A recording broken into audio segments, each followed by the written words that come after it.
Helicobacter pylori, the bacteria known to cause peptic ulcers as well as duodenal ulcers.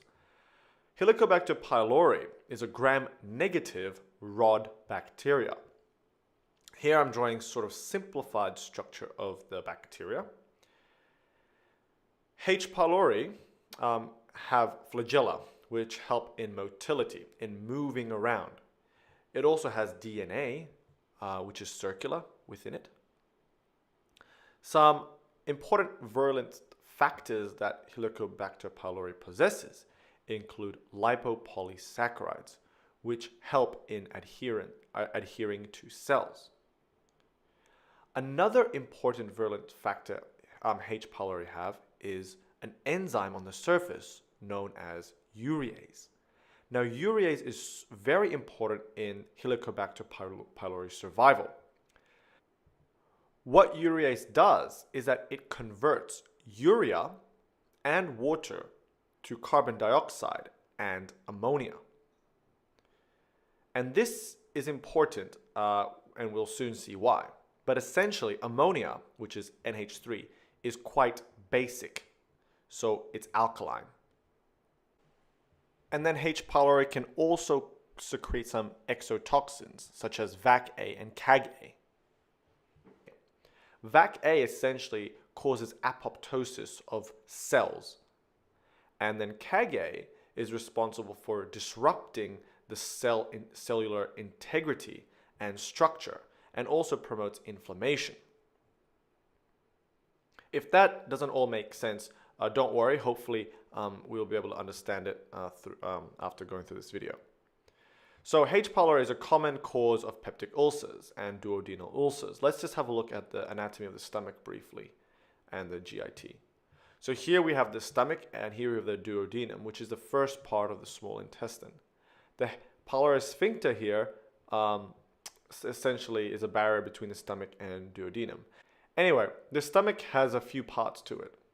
The fundus, which is the top, the cardia, which is essentially the first part where the esophagus meets the stomach, the body, and then we have the antrum. Now, the antrum is the most important part here because the antrum is where H. pylori typically resides in.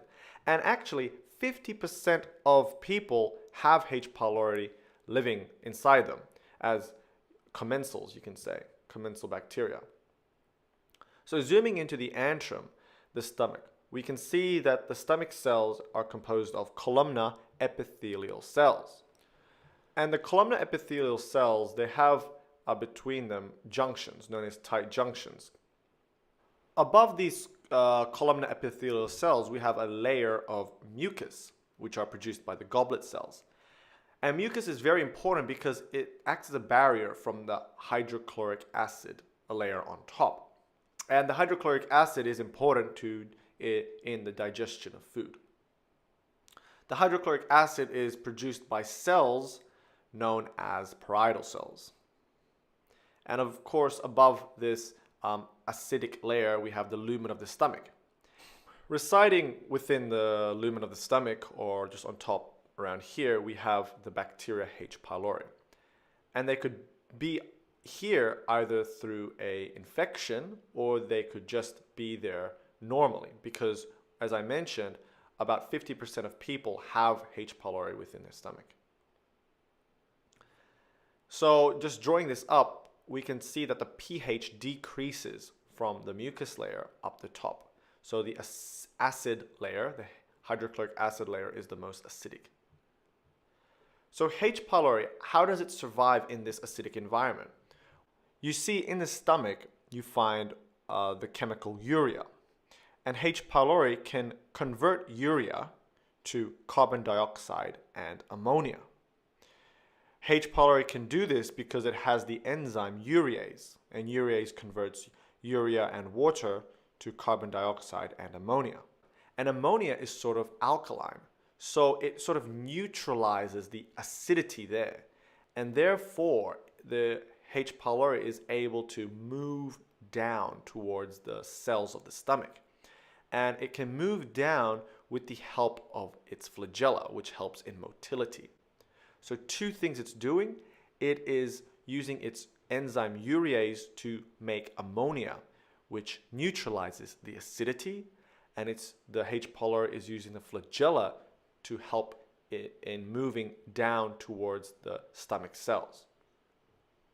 Once it makes contact with the stomach cells, it can adhere to the stomach cells using lipopolysaccharide.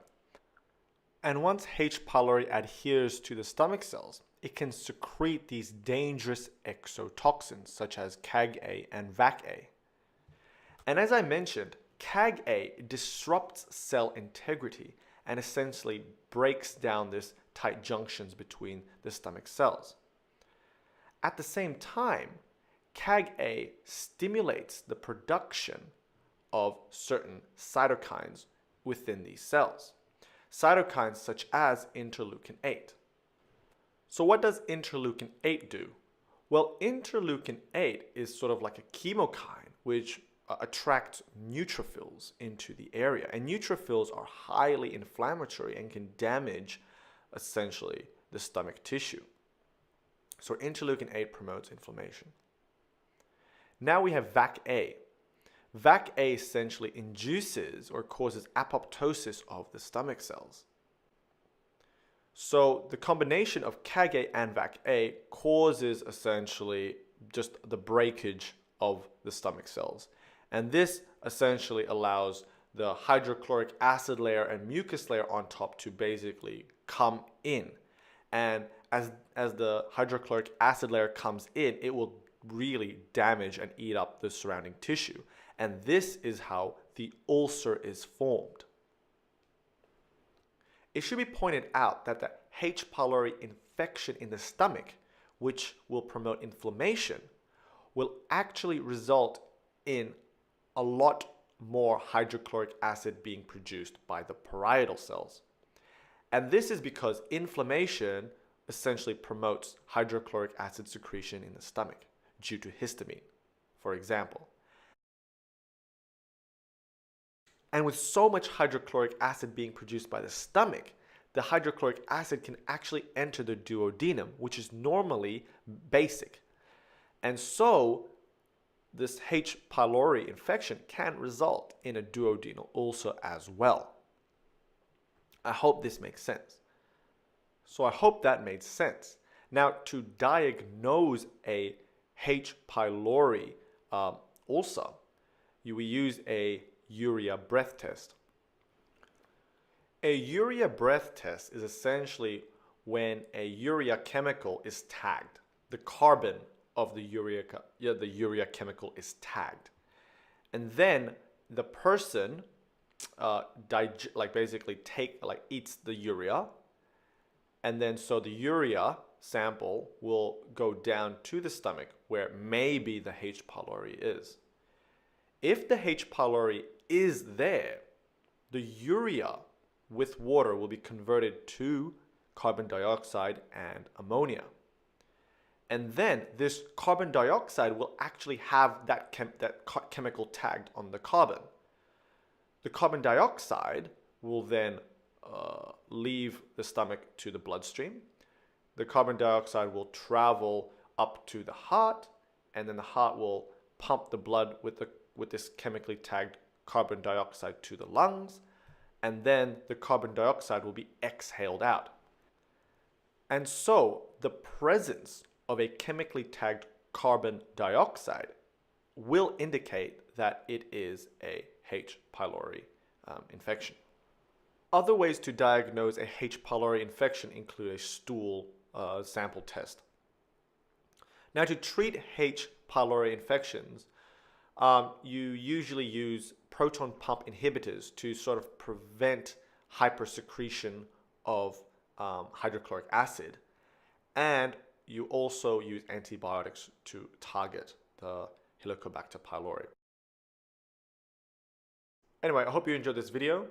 Thank you for watching. Bye.